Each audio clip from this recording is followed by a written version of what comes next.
Matt and Luke's Sci-Fi Sanctuary.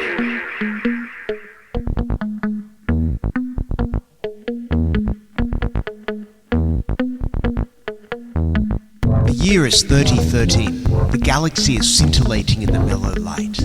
Two galactic pilgrims seek out vistas in the samurai future to bring forth the unity of the cosmic shaman. Opening the door of the pantheon of mystics, the evil sorcerer wizard powers the engine of science, seeking to forever alter the sacred balance, travelling on effervescent balls of summer fire.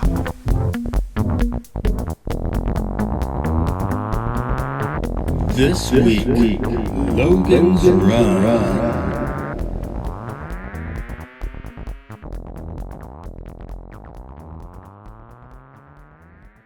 Hey Luke. Hey Matt. The intro is yours. You get the intro, but can I start it? Okay, I had one, but go on. In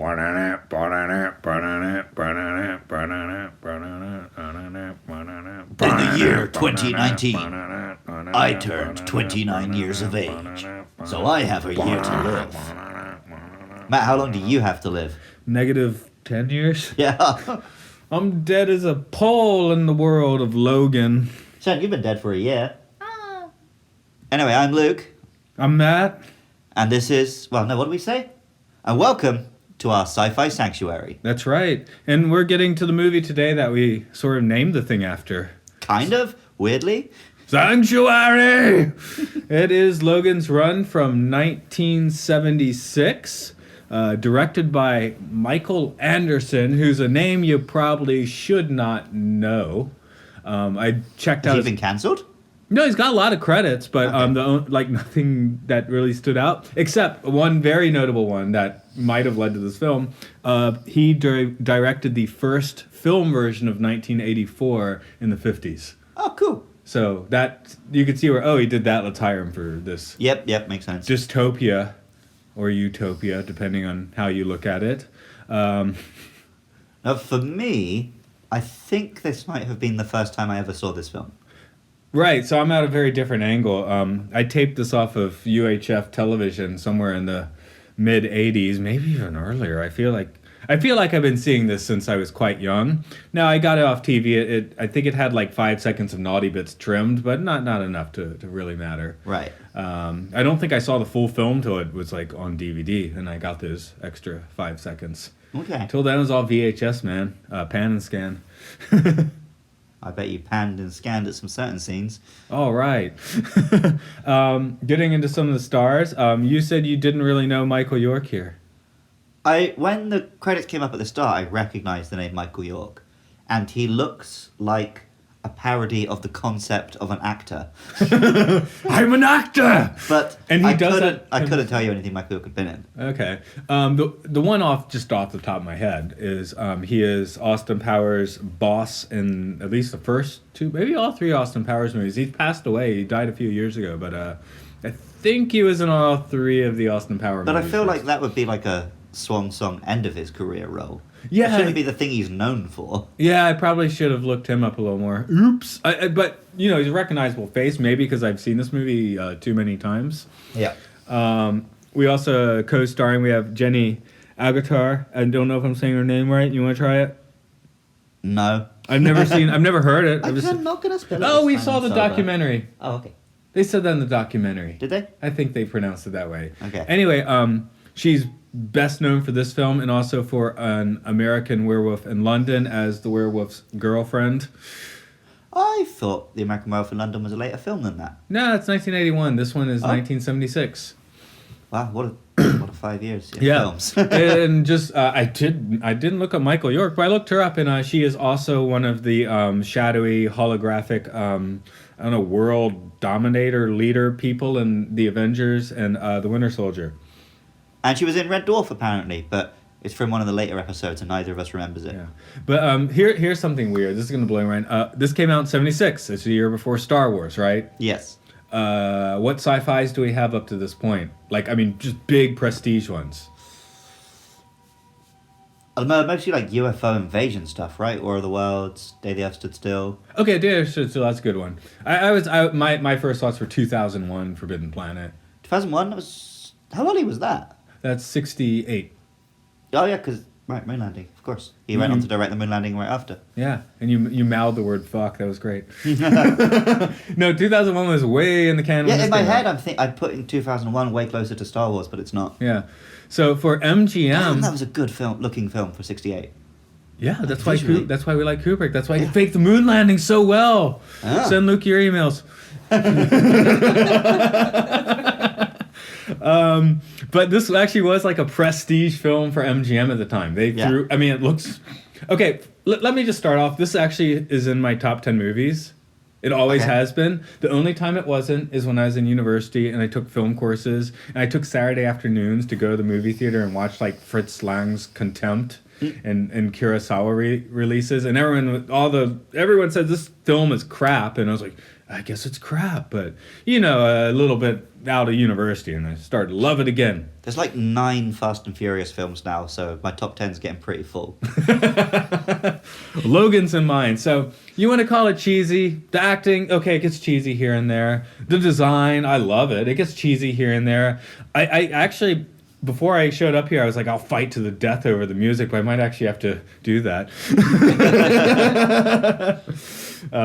We have some dissenting opinions around, but we'll get into that later. But this was a prestige film, and they threw a lot of money. I just said that. That's why Pierre Ustinov is here. He's a big character actor. I mean, through the I think the 40s, the 50s, the 60s. Right. I mean, he's a big name. Yeah. He's now you draw on like Morgan Freeman or something for that, right? In 1976, you pulled in Peter Ustinov, who plays the old man whose name is... He doesn't know his name. Old Man. Yes. In the credits, he's listed as Old Man. That is very interesting that you bring that up, because I turned to Shen during the film and said, is this guy an actor? Or did they just go out onto the street and grab the oldest looking hobo? Well, I'll get into the senility level as we chat about it, but this is a serious, well-respected actor in the role. He's just playing a very good, weird little old kook. Exactly. So I guess, I've lived with this film my entire life. This is the first time you've actually watched it? I believe so, yeah. Okay. Give me just an initial impression blast. Like often happens with films from this era, I was surprised how much I enjoyed it. I always think like, oh, it's going to be a drag, it's going to be slow, it's going to be boring. But yeah, I was gripped. I didn't go on my phone or anything. Okay. Which these days is high praise for a film. Like, yeah, because this film, again, I named the podcast after it, and Luke was down with that. But, this film is coursing through my blood. Half of my tastes are pretty... I think when I was like 3 or 4, I really loved the Buck Rogers TV show. Okay. And it, went off the air, and in the early 80s, it's off the air, you're not seeing it anymore.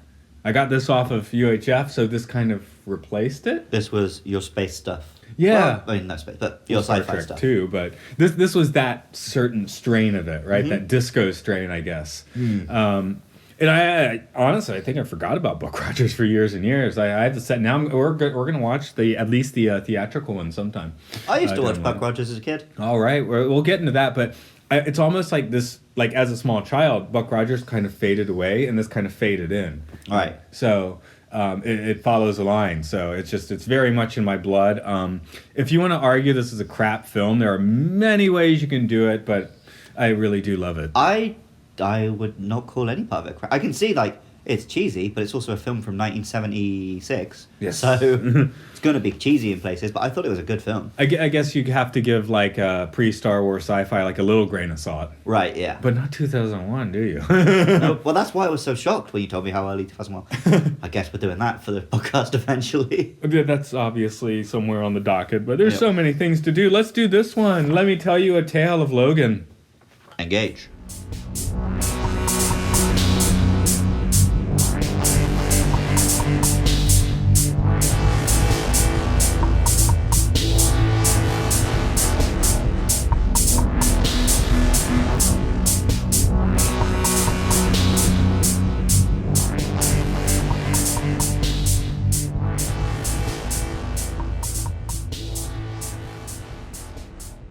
Sometime in the 23rd century, The survivors of war, overpopulation, and pollution are living in a great domed city, sealed away from the forgotten world outside. Here in an ecologically balanced world, mankind lives only for pleasure, freed by the servo mechanisms which provide everything. There's just one catch. Life must end at 30, unless reborn in the fiery ritual of carousel. Wow, this thing writes itself. Anyway, with exposition out of the way, we find Logan 5 peering at the newborns, one of which will be Logan 6. His friend and colleague Francis 7 arrives. He finds it weird that Logan is here, since no one in the domed city cares about how their genetic material is used for lab-born babies. The two of them are Sandmen, an elite sort of police who chase down and terminate those who dare try to run from the aforementioned fiery ritual of carousel. No one has ever escaped the Sandmen's grasp. The two head off to see today's carousel, which involves those turning 30 clad in roller disco outfits around a massive glowing life clock, which are found in smaller form in the palms of the city's residents. They start off yellow, turn green around puberty, and red in a resident's 20s. Once they start blinking black, you are 30, and it's time for last day and carousel. The carousel life clock begins to spin and lift the doomed into the air, where they begin to explode as the crowd cheers on for them to renew! Renew! Renew! Logan and Francis cannot stay for all of the festivities as they are called off to track down a runner. They find him running around in the lobby for some reason and gleefully blast him into puree. A maintenance worker dissolves the body just before the happy crowd comes out of carousel. Later that night, Logan gets horny and decides to see who's on the circuit. In arrives the gorgeous Jessica 6, who gets cold feet upon learning that Logan is a Sandman. See, one of her friends just died. Logan does notice a mysterious Ankh pendant on her. He found one on the runner he had just terminated. Back at the office the next morning, Logan goes in to debrief with the computer. It's usually a very simple procedure, but once Logan places the Ankh on the scanner, the computer requests in a demanding way that Logan come to sit at the main console to have a chat. See, the Ankh is a symbol for sanctuary, a mysterious place some runners wish to go to avoid carousel. The computer strongly infers that no one is ever renewed and that 1,056 runners actually have escaped the Sandmen and gone missing. And yet worse, the computer now pushes up Logan's life clock up 4 years using a retrogram to a last day blink. Logan is to become a runner, learn about sanctuary, and report back to no one but the computer. When Logan asks if he will get those years back, the computer shuts up. Logan decides to order Jessica 6 back to his place to see if she knows anything about Sanctuary. She insists that she's just like everyone else, try like hell for renewal, carousel. Once Logan shows her that he has decided to run though, she decides to take him into a trap where he will be killed by the rebels. But he gets a message just in time to go catch a runner in the sealed-off cathedral section of the city. There he finds a bunch of prepubescent kids, cubs, some played by actors who look 30, who have gone Lord of the Flies. Logan finds the runner, played by a 40-year-old actress, and proceeds to let her go. But she doesn't go far. Francis also got the call, arrived just in time to watch Logan let the runner go, and finishes the job himself. Back in the main part of the city, Logan heads to New U to get a new face. The plastic surgeon is tipped off by the rebels, though, and is about to get murdered by plastic surgery lasers. Oh, but it is the doctor who is murdered by laser. Francis is also still in pursuit. And they all run into the hedonistic love shop, which has a secret door that leads to the rebel hideout. Logan talks the rebels out of murdering him, and they give him the info he needs to exit the city. Logan betrayed that trust more than a bit by turning on a tracker upon entering, though, and soon the Sandmen come in riot police style. Logan and Jessica manage to get out, though, and find themselves in the bowels of the city. They break the city seals and exit, but drop the Ankh, which is actually a key. Francis finds that and follows them out of the city as well. After some 70s sci-fi action hijinks, Logan and Jessica find themselves in a cold cave and get naked. Turns out the cave is run by a robot named Box, whose job it is to maintain a food supply. The natural supply has run dry though, so Box has been killing runners and placing them in cold storage. Logan and Jessica are next in line. They of course manage to get the upper hand on Box and leave the cave to see the sun for the first time. They began wandering through a post-apocalyptic wilderness, which does greatly contrast with the hedonism of the domed city. Francis gets it just a little easier as he just waltzes through the wreckage of Box's cave. Logan and Jessica eventually make it to the ruins of Washington, D.C., where they find a bunch of cats and one old man. In fact, Old Man is the character's name as he is profoundly senile and cannot remember what his name actually was. Francis catches up and Logan ends up on the livelier side of a Mortal Kombat round. Logan decides that they must go back to the Dome City and reveal the truth to its inhabitants with the old man as evidence. Upon entering, he starts screaming, "You don't have to die!" like a crazy man until the Sandmen pick him up. Is it under heavy drugs, mind control, bad vibes? Logan is again face to face with the computer. 5 faces if you count the bizarre holograms. He tells the computer, "There is no sanctuary." At first, the computer doesn't believe him, but when it begins to understand, it fries its own brain and proceeds to blow up the city. Logan, Jessica, and the survivors of the city head out through the water, where they meet the old man again, and everyone wants to touch his beard. The future is now a blank slate. The end. You're banned from doing these. This is awesome. That was really long. Awesome. You can't put that all in one go. That has to be split Awesome. up throughout the episode.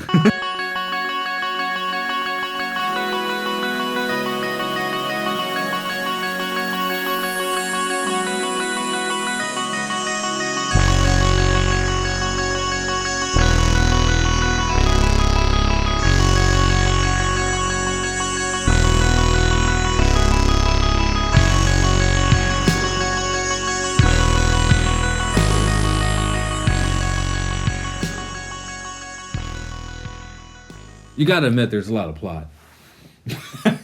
You could have edited. Yeah. This film is the template for your Hunger Games, your Maze Runners, this sort of thing. But so much better than any of them. Yeah, I mean, I totally, I want to say I like dystopias, but the films you just mentioned, I couldn't finish. Okay.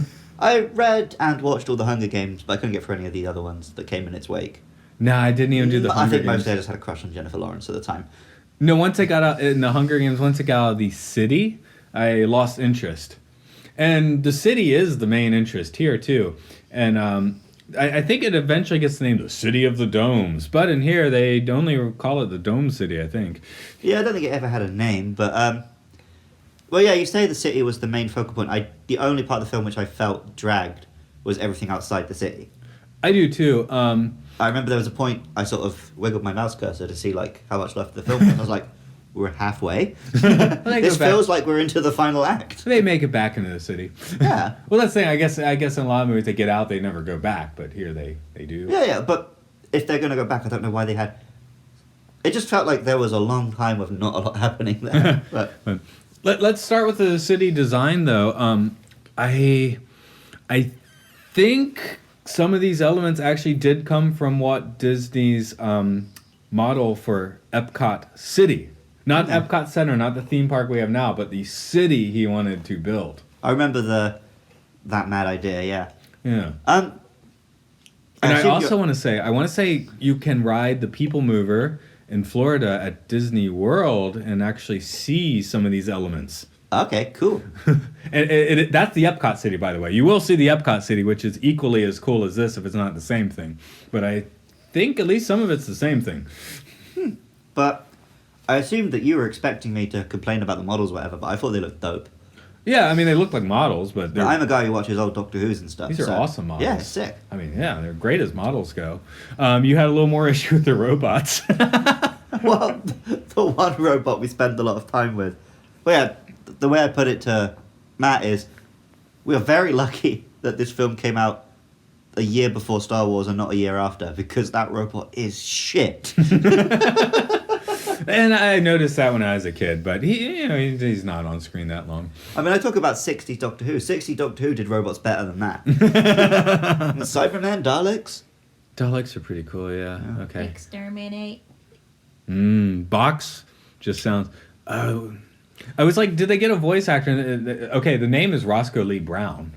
I've heard that name around. That's because it's on the thumbnail of the archive.org thing you saw, I think. Maybe, but I feel like maybe he's a voice somewhere. he might.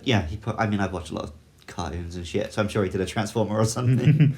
I guess another element to really look at here is what is the acting here? Is it good? Is it bad? It's hard to tell. It is of its time. Okay. But I didn't think it was bad acting. Old man. Old man who is supposed to be the it took me prestige a while, actor but it here. took me a little while to cotton on to whether he was playing a role or just a weird guy who had never been in a film before. He'd been in lots of films. Yeah. So it was just him very well playing I don't know how to interact with another person. Yeah. But I initially just took that as him genuinely not knowing how to interact with a person on camera. No, that's kind of why I love him, though. I mean, he just seems so out of it in this movie. Yeah, but it's appropriate. He's lived on his own for like decades. Oh, it is. And he never becomes lucid. No, it's brilliant. Similarly, like with Logan, he's a dick. Yeah. But I feel like if it was made today, they'd make more of an effort to show him not being a dick anymore. There's actually been a notable effort to make this closer to today. Bryan Singer was attached for a while.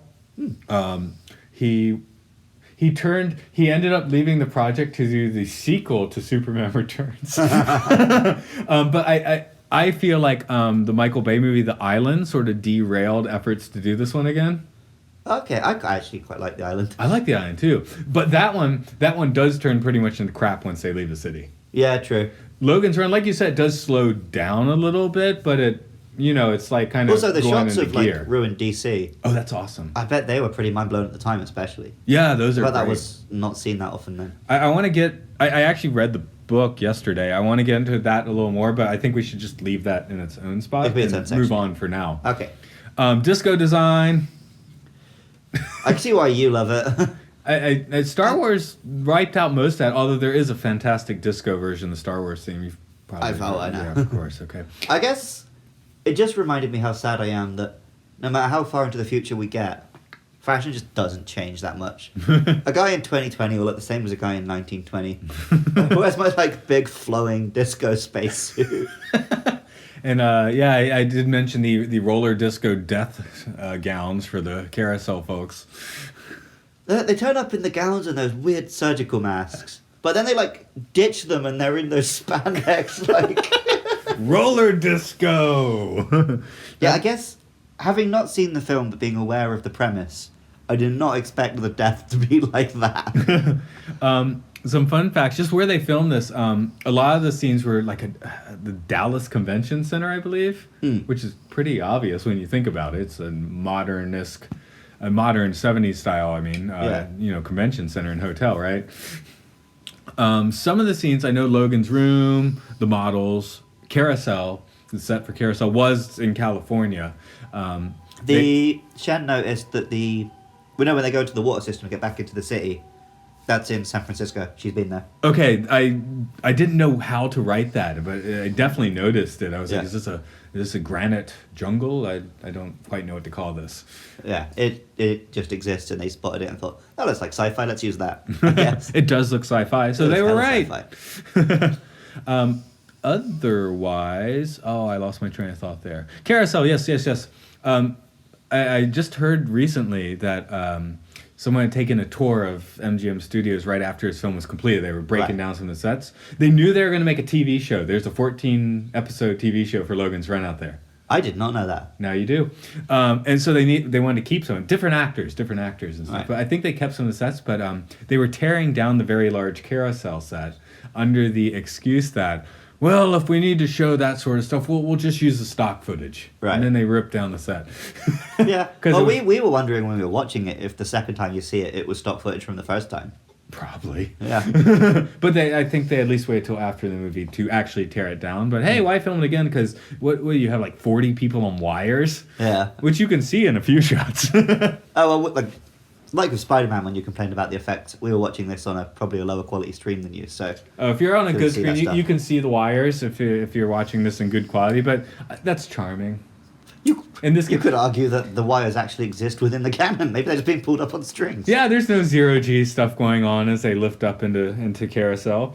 But going back to Logan, often in this sort of story, the idea would be everyone lives a life of hedonistic pleasure, but we Sandmen deal with the dark stuff that you can't handle so that you can have this life. But in this version, when they go out to kill runners, it's just a lark. They're having fun. They're like laughing and toying then- with them and... And then they go straight into the hedonism. Yeah. So even though their job is to like hunt down and kill people, they're just as much hedonistic living for pleasure as everyone else. They've which I only thought was got 30 years to an live. amusing touch. That's why Bryan Singer wanted to get involved. No one could be too old. A little bit for the Love Shop.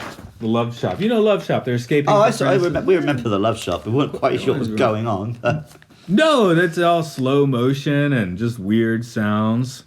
But yeah, that was. I feel like they didn't cut much out of that on TV in the early '80s. And this movie, weirdly enough, I think has like a G or PG rating. Well, it did a weird thing where most of the film felt like it would not be highly rated.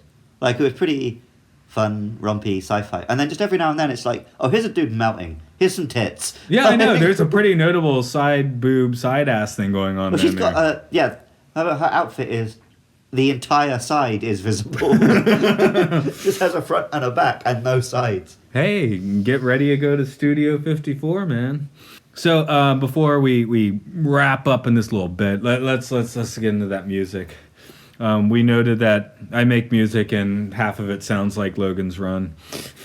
I do love me some sci-fi synth, so I was very on board. In with the it. Dome, something maybe you don't notice the first time you watch it, but all the music outside of the dome is orchestral. All the music inside the dome is synthesized. That's a really nice touch. I definitely did notice it. We talked about them in Star Trek. I did notice when they step outside and see the sun, it felt like very different music. Yeah, the to- trombones come in. Yeah, so So- I guess it makes sense. Right. Again, this is, I think, the sci-fi maestro here. He did Planet of the Apes. He did Star Trek, which we talked about. He did the score for this film. Okay.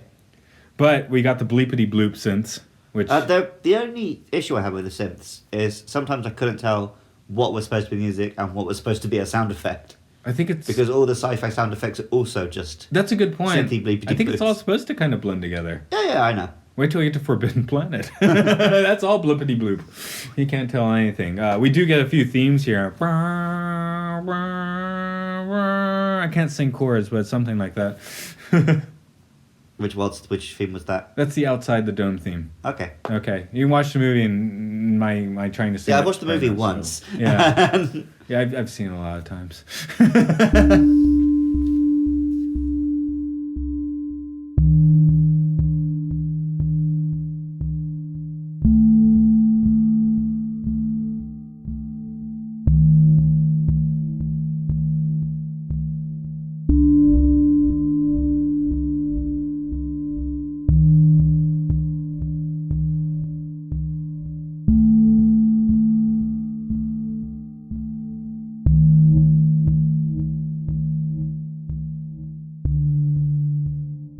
How old are you? 29. Are you ready to die next year? I mean, we're all gonna. You could renew. Try like hell. Renewal carousel. But that is sort of the main, sort of at least thought core here. That's why, as stupid as the movie is, it has a, it's the allegory of Plato's cave in the end, right? Right, yeah. Does it matter that things are an illusion if the illusion is pretty? Yeah. And outside the illusion is grim? Right. Yeah, really. I mean, inside, everyone they're set in the way that it's going to be 30. I was thinking 30's not too bad. I'm 40 now, right? Okay, you end at 30 intentionally. If they make this, and you have a chance for more hedonism, right? You don't have those part-time jobs and years of high school. You're just like tooling around the whole time. If they made this film now, I feel like they would set it at 20 so they could have teen heartthrobs in all the roles. Did you say that knowing that in the book it is set at 20? I did not know that, no. Now you do. Okay. The main reason it was set at 30 in the movie is because They didn't want to have a bunch of 15-year-olds shagging on screen? And they wanted some people who could act. Right, yeah. Even though Francis looks, 35? But again, I do want to get into the book, but Francis in the book is actually 42. Oh, how? His life crystal malfunctioned. Oh, interesting. Yeah, and he's actually like the guy helping people to the real sanctuary in the book, whereas in this movie... There is no sanctuary. Oh, you didn't sorry, say... I should have done it. There is no sanctuary. There we go. I was trying to set you up for that. Yeah, cut it so it looks like I got done. So it sounds like the book's pretty different. It is. That's why I'm sorry. I'm kind of slipping in, but I actually want to make a little segment Well, where I we was talk going to about segue that. in so that this is the section. Are we there? We're talking about the book now. Okay. Yeah. I just read the book. That's good radio, man. I was naturally segueing instead Okay, of constantly cutting all the time. All right. No, I gotta ask. I gotta check for confirmation because I was trying to go philosophy. But okay, book. I just read the book. I knew the plot line of the book from quite a while ago. Okay. But I hadn't read it. There are some. This is the least accurate adaptation like ever. More than X-Men. Okay. So in the book, there is no domed city. It's the entire world. Oh. They all know the history. In the book, there's like an android replica of Fredericksburg, a battle from the Civil War, where they're saying, "Oh, these people died for their country. Now you're gonna die for humanity at 20." So the whole world is like this. So on any given day, the first 7 years you're in the nursery. Mm-hmm. And the second 7 years you're not green, you're blue in the book, I believe, and that is childhood. You don't need to pay for anything. You do whatever the hell you want. You don't have parents. Right. The last 7 years, you need to get a job. And Jessica in the book complains. She's like, I hated my job. I had to work 3 hours a day, 3 days a week. Because in this world, we're here, we can hop into a maze car, which interestingly they mentioned in the making of documentary of this movie, but didn't say in the movie. But you hop in a maze car, and within minutes, we can go from Japan off to Africa, hunting black panthers. Sorry, that sounded horrible. That's actually what the book said. They actually said that in this book written in like the 60s or 63. Okay. Wow, that just sounded horrible coming out. Yeah. But that's what it says in the book. That's why I said that. Going to Alaska to a burlesque show, which doesn't make any sense, also said in the book. Right. Francis is actually a good guy. He is Logan's partner, but he's 42, and he is the old man who actually leading people to Sanctuary, which is a place which is a formerly abandoned Mars colony. Huh. So you're going to live a hard life there, but you're going to live past 20. Right. So, yeah, the book is way different. Not massively different, but there's sounds no... like all the changes were improvements. There's no carousel. So how do they kill them in the book? So the last day, you start blinking, right? And at the end of that day, you're supposed to arrive at the sleep shop where they pump you full of psychedelics first. And then pump you full of whatever's going to kill you. So you trip out and die. But in the book, everyone's much more aware of what's going on. Yeah, that's why these are Sandmen. Right. If you don't go to sleep at the sleep shop, the Sandmen come after you. Okay, yeah. Well, I mean, that makes sense anyway, but... It doesn't screw the movie up, but it makes a lot more sense in the book. Right. Just though, the book isn't that great. It's pulp sci-fi. Right. I've been hardcoring Asimov recently. In light of that, it's complete crap. Okay. That said, it's there's actually 3 books that the dude wrote with co-authors. The first one's only like 120 pages, so I just blasted through the thing, right? Yep. It's a pauper. You don't need to spend much time on any particular page. So, if you do become obsessed with this movie, or are obsessed, it's probably worth having a little look at the book. But I am going to vote movie in the end very easily. Okay. So anyway, Either way, but let's focus on the movie more than the book, of course. Yeah, 'cause well, that's what we I've watched. not Yeah, read you the haven't read book, the book, but it's a sci-fi movie podcast. Damn it! so okay, let's rate it. A 29-year-old man, how horrible is the society? The society in the movie? Yeah. It's better than our society. Okay. No, well, you know, I think as we've discussed with Serenity, I'm always Mr. Freedom, fight the power, fight the system. Like in a system which doesn't do anything half as evil as kill you all at 30. But so. in the movie, you're having all that freedom in a gilded cage. Yeah. Well, but I mean, is that so different from how we're living now? I guess that is where the book thing comes from, where it's the whole world is the gilded cage. But, Yeah. I don't know. We live in the domed city, which is the West. But we don't. But we don't. Well, I guess that's where we hope this podcast actually brings in a little bit of interest. Is that we are? Japan is much more like where is. we come from than any of the countries next to it. It is, but we're still like now looking more from the outside. We're definitely looking in at the outside more. Yeah, so, yeah. I mean, I'm an American. Looking at America from the outside for 10 years gets pretty weird. Yep. I don't know what's going on there. So. But yeah, there's so much, grim shit right around the corner, which we all know about, and yet choose to ignore and just do live a life of hedonistic pleasure. Just on a little tangent there, making another tangent off a tangent, I suppose. Lots of tangents. Tree of life, man. But in the book, it makes very clear the historical events that happened to lead to this situation. Right.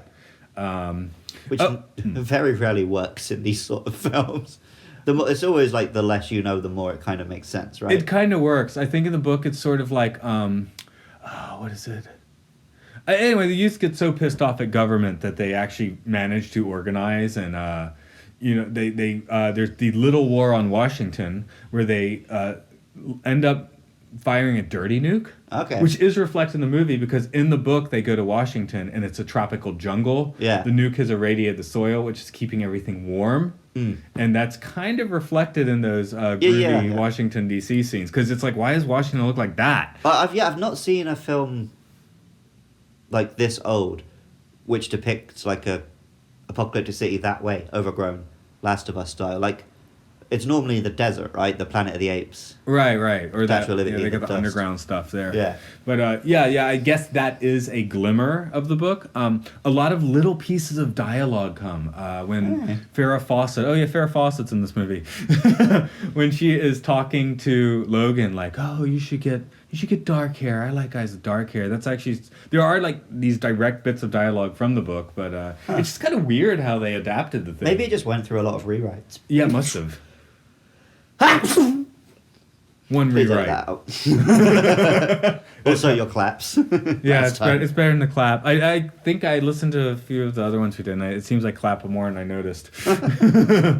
I'm a clapper. Clapper cracker. Yeah, I guess so. Francis, what do you think of Francis in here? He's actually the good guy in the book. He's definitely the gnarly dude in here. He takes American flag through the chest. Yeah, but he was a pretty good villain, I thought. Yeah. Like, he never felt like he had, like, a big evil turn. His character was true all the way through. Logan No, he's got him, a job to do. He does and it. he hunts him down, yeah. Yeah. I still think the actor looks like the skinny guy from Flight of the Conchords, though. I can go with that. It's been a little while since I watched it, but I follow that. And he looks like he had Last Day quite a while ago. Yeah, but also he looks like maybe that's again from originally they went with the book thing where he was older. Oh, I wonder if they cast him like before a few they cast him rewrites. before a ago. rewrite, yeah. No, in the book he is going to New U and getting plastic surgery okay. in order to look 20, like over and over again. Oh, that makes sense. But I mean, like his motivations are stupid, but they've just been like completely ingrained in him. Yeah, right. He's grown up in this world where that is the truth. Where I guess Logan has too. But from the start, it's shown that Logan is a little more willing to question. Oh. But even so, it takes him a while to start properly doubting. Something also that's only in the film that I want to get into is getting computer screwed that hard. Okay. What happens in the book?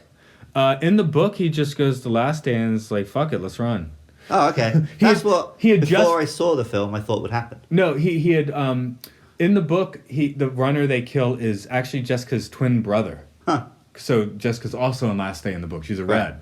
And he has the Ankh, which it turns out, you find out at the end, Francis has slipped Doyle, the runner, the Ankh, but Right. Logan gets in and decides to use it, so Francis is sort of, leading him on to where he needs to go in a totally oblique, weird way. But yeah, in the movie, I like the movie version better, where Logan is set in his ways and the computer completely screws him. Yeah. Yeah, well, he's like, do I get those 4 years back? And all of that stuff. And the book does show signs that the computer's slowly breaking down, like transportation's not as efficient. Certain cathedral is in Washington, D.C. are areas that have gone dark, which I guess Cathedral has in the movie. Cathedral's pretty much the same in this movie. Okay. Except that in the book... I didn't quite, watching the film, understand what the deal was with Cathedral. Cathedral's a broken down part of the city where basically the bad kids go to hang out. Right, but it wasn't explained why there are bad kids. They just don't want to... They don't want to listen to their teachers. They don't need education. They will eventually go green and go upstairs, is what you were saying. No, Logan says when you go red, what's going to happen to you? You're going to get... Right. You're going to die. Same in the book, but Cathedral is a suburb of Los Angeles in the book. Okay. Or a broken down part of the city. But it's still a broken down part of the city. It's pretty much the same in the book as in the movie. But I guess that's a fun fact.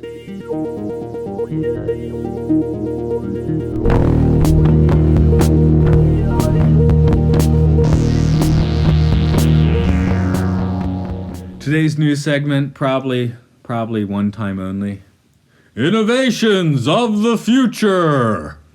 So, Logan meets Jennifer through Tinder. Right? Well, it's like transportative Tinder, Yeah, but sure. it's like teleporter Tinder. He's got a little remote, he strolls through who's going, he's like, yeah, I'll take this one. You know who's old man in this situation? Yeah, are you very familiar with Tinder? No, I was married before anyone met online, other than chat rooms. Yeah. I mean, I don't have much luck on Tinder, but, it's fun to scroll. Okay, I know nothing. So basically, it's a phone app. You turn it on, make your profile, blah, blah, blah. What you get a picture of a person. You think, am I attracted to them? If yes, you swipe them to the right. If no, you swipe them to the left. If they also swiped you to the right, you can chat. Okay, yeah. So it is just going through a Rolodex of people and seeing which one you want to bang, like Logan does. Oh, okay. So maybe in a few years they'll get the the holograms and we'll be good to go. Video game. Logan's got a video game in his apartment. Did you check it out? No, I love seeing shit sci-fi video games. Yeah, it's real quick, but he's basically playing Pong in his apartment. Oh, nice. But he has like his little handheld communications device, and it's got a GPS in it and all sorts. He sort of buzzes, which is quite late in the film. I kind of thought he'd already turned away from the Sandman at that point, but he's still kind of betraying the He's still rebels, trying right? to do his job, wasn't he? Yeah, it's only when Francis won't let him escape that he gives up. Right. Or when he gets outside and it's like, oh crap, there's something here. But like, I guess he also then did the dumb movie thing of a 2-minute conversation with Francis would have solved all of their disagreements. I don't know. Francis was Maybe pretty. he wouldn't have believed him when he said. I don't think they would have actually worked that out with the conversation. We've just said like, no, you don't understand. I'm on a secret mission. Wink, wink. But the computer was very clear that he could not reveal it. I mean, maybe he'd just be screw that, but he was explicitly told by the insane AI to take it out. Yeah, but Logan does a fine Kirk style taking out of the AI. Yeah. Just does not compute and explodes. The entire city. Yeah. Well, I couldn't work out if that was what exploded the city or when he starts shooting those things. I had the impression that their entire city was going down, Because the computer's freaking out. And I made a note, like, if you notice at the end, they're playing with Old Man Beard or whatever, and then it goes to the end, and then everything starts exploding again. Yes. Well, it freeze frames on Logan, and then superimposes some explosions. Right. I'm just gonna real quick reference another film that we probably won't end up talking about here, but it's The Trip, Roger Corman, written by Jack Nicholson, but he doesn't appear in the film. Okay. Stars Peter Fonda, Bruce Dern, Dennis Hopper.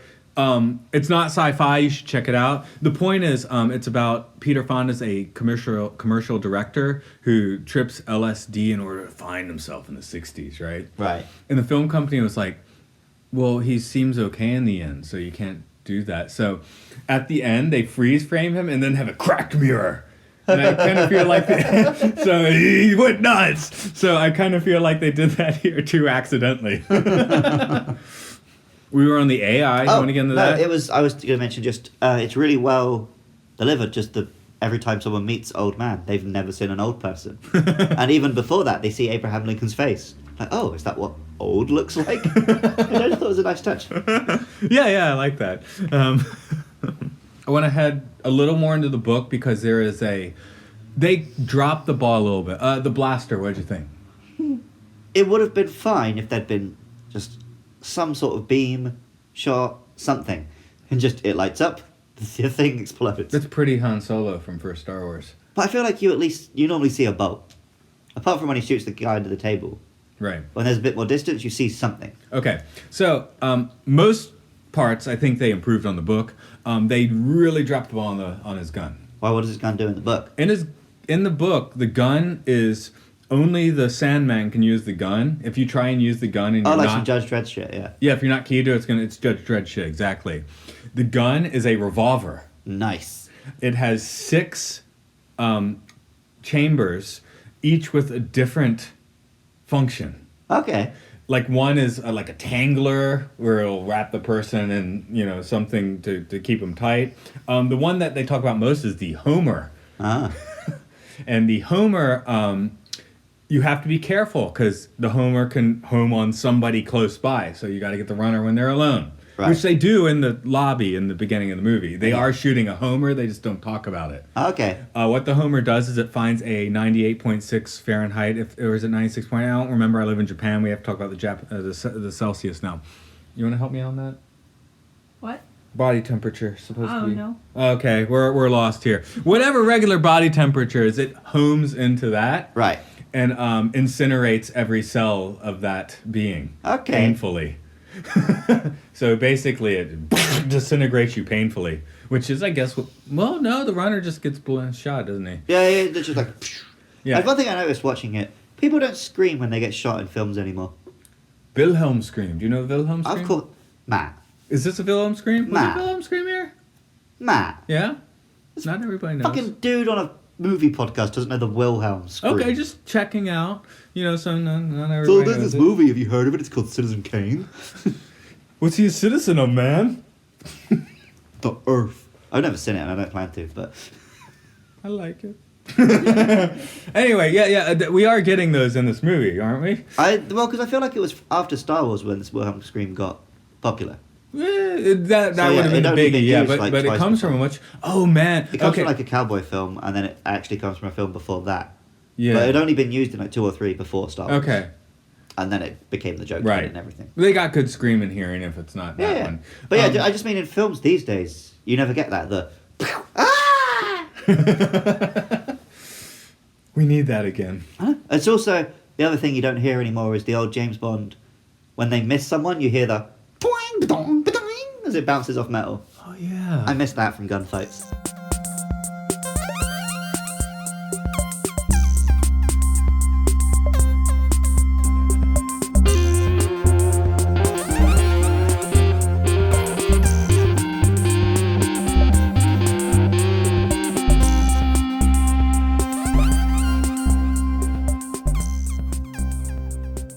We alluded to it a little bit before, and I guess we we talked about how the film holds up today, but does it actually hold up today? Who does it hold up for? If I show it to a 13-year-old who just went to see Far From Home, they're probably not going to dig it. Or will they? I don't think it would take much. Like, if it was a bit too long, but I also feel like just a modern edit job. Mm. Like, because I've mentioned a few times, they could remake this for the Hunger Games crowd. They almost don't need to. I'd only edit the segment. I'd probably just edit a bit of them, traipsing through the wilderness. Yeah, there's a lot of just long shots of nothing and stuff, which could easily be. They had the skinny dipping. That's fun. I enjoyed that. But yeah, they could have trimmed that a little bit. They could have made a montage. It was also very... Have a montage. The, if you want to call it, love story was very sudden. She hates him, and then it's suddenly she wants to spend her life with him. Yeah, but think about how people in this world are just throwing themselves in any direction anyway. Yeah, but they set her up as she doesn't like him. She's not interested in this. Did they She's a get little more mar- deep? And then just next like 2 scenes later, after no development, I want to go with you, Logan. I want to spend my life with you, Logan. So after old man told them what a husband and a wife were, does that mean they were married? Yes. I don't know. The disco. I love the disco. Does it hold up? The production here? I just love it. I can't hate it. Apart from the robot, I didn't have major issues with any of the effects and stuff. And yeah, the costumes are cheesy, but it's a look. I like it. They're fantastic, cheesy. I don't know, Logan's Sandman suit's pretty solid. Yeah. That could roll today. Oh, that's what I wanted to bring up. Logan's hair. No matter what happens to him, his hair is always on point. Is that the sequel, Logan's hair? Should be. It's like he's been exploded, but his hair is perfect. He's just come up from being underwater, but his hair is perfect. He's just been buried in ice, but his hair is perfect. So he's gone insane. Everything is dirty and ripped, but his hair is perfect. Getting back to the, I keep mentioning the book. Sorry, I just read it. So of course I guess Logan was 20 in the book, right? Yeah. And he's definitely not Michael York, but obviously that's still the picture in my head. Right. And his hair was perfect. And the things they go through in the book are like real hardcore, like way more than the movie. Okay. Like they get fucked up and then fixed and screwed up again, then fixed. And yeah, even in my mind movie, he still had perfect hair. Yeah, you can't imagine him without that hair. Perfect hair forever. I could imagine if they'd had like an underwater camera, you'd see him dive underwater and his hair is just still in its perfect position as he's underwater. So, like Francis's hair goes wrong, Jessica's hair goes wrong, but Logan's hair is always perfect. It is. So let's look at aging. If you're over 30, maybe this movie still works. If you're under 30, I liked it. I think it works, but as I talked about in the Star Trek episode, I'm getting old and boring, and I like old, boring films. So I like this when I was 4 years old, though. I like Star Trek: The Motion Picture when I was 4 years old. So yeah, and before we drop this off, there is just one thing I wanted to get into. I like Michael York in this movie. I think he mostly does a pretty good acting job. But holy shit, when he makes an announcement on the balcony at the end of the film, what? You can live. And then Jessica comes and does like slightly better. It's like he sounds nuts as hell. Like no wonder no one's listening to him. Of course, all the Salmon are gonna tackle him. Yeah. He's causing a public disturbance. Yeah, me and Chen both just laughed at that scene, but it's great. I mean, yeah. It's a lie. You don't have to die. And he sounds kind of feminine when he does. You don't have to die. And we mentioned that he shows up in Austin as Austin Powers' boss, but just getting back to his apartment real quick, he does live with the perfect hair. He is Austin Powers for at least 2 minutes of this movie. I'm talking about playing Tinder. His apartment life. Like you can kind of understand why Francis wanted to kill him later on, because he turns up with like these girls, and then clearly much more handsome Logan just takes them. Francis lives in a shithole. He sleeps on cardboard mattress. Like the Simpsons gag with Lenny. Oh, don't tell people how I live. That's why Francis bringing the girls Logan's pad. He's already taken back to his pad. Where he's got a fucking anime body pillow. Yeah. Anyway, I love the film. Luke at least seemed to like it okay. Yeah, I like this film. It's a good film. That's Matt here loving the film. That's Luke here loving the film. Where do they find us if they want to find us? We're on Twitter at MLSFS3. Get on there, complain about my Bryan Singer joke. You'll hear from Luke there. Tell me whether the moon landing happened. Yeah. Also, remember to not like and subscribe. That's YouTube. And like him. Rate and review on iTunes. Do that. And just everyone is listening at midnight tonight, the night you listen. Just sit down, close your eyes, and just mentally, to me and Matt, beam thoughts of appreciation, and we'll see if we get them. Or give us your suggestions by like mind thought. That'd be cool. Yes, if there's a film you want us to cover, just sit, meditate, calm your breath, think about our gorgeous, sexy faces, and then think about that film. And just intensely send us those mind beams. And then if we do it like a month later, that means telepathy works. It's proven. Yeah, boy. I mean, it'll be like 2 months later because we record these well in advance. Hit us up with Facebook too, because if I respond, it's probably going to be there. Yeah, if you're on the Twitter, you ain't talking to Matt. If you're on the Facebook, you're probably not talking to me. And never the twain shall meet. Never the taint shall meet. So the Facebook is... But the taint, categorically, is the bit where they meet. Anyway, what is our Facebook? I guess I don't know. taintpod@facebook.com. No, it's not. Just search for Matt and Luke's Sci-Fi Sanctuary. I think I accidentally made it the wrong kind of thing, so it doesn't have a URL. Okay. I made it a group instead of a Do a page. search, you'll find it. Okay, as for me... Just close your eyes and type into the keyboard and you'll find it. I'm just going to do credits now so I don't have to report it later. This thing's produced by Luke Summerhays and Matt Commages. It is edited by Matt Commages. Luke pushes it out. Yeah, I did. Why don't you just use the clip? I don't know. Luke pushes that out into the world like a midwife. Push. And the music, I do. I do it. And my buddy from Tokyo, we work on it. That's rovingsagemedia.bandcamp.com. And today, I'm going to end this with a track. I'm ending with a song. Okay. I don't know. I feel like you can either take the piss with your recap of the film or with a song. You can't do both. It's Sanctuary. Okay, fine. Off we go. Peace.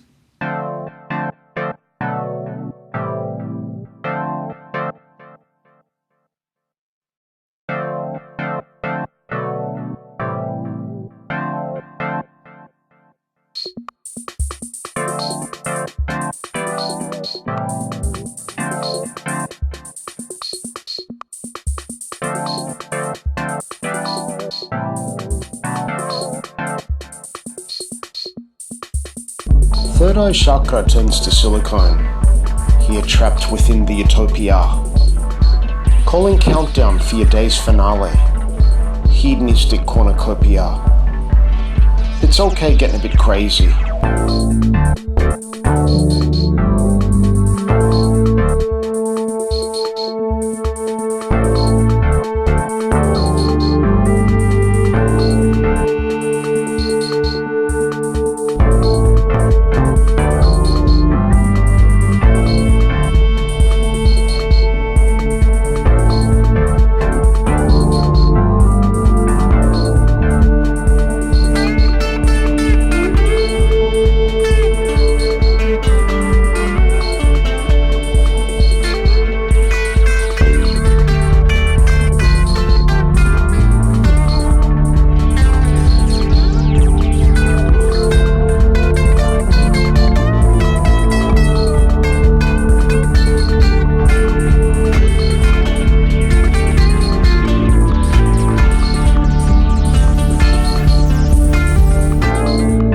Age on the carousel, turning away from the hedonism, Aphrodite in a flytrap shell.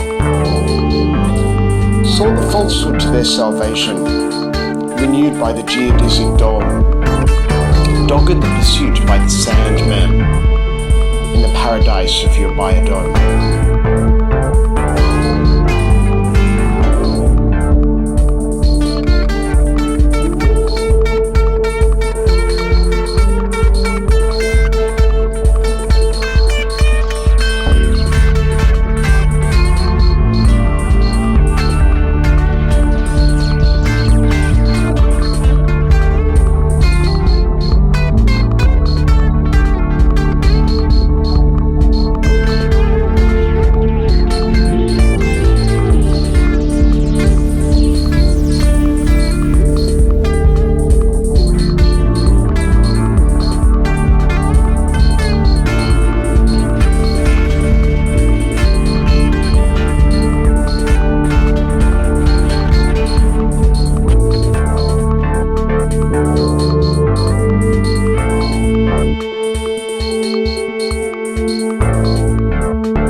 Sin programs that eternal unk, in between the fire and the ice. Beyond the known is sanctuary, run of the Gnostic anarchist. Fill the desert of sandile time, the floating world I'd been going to. Saw constructs how they rule our life, until sanctuary was to break on through.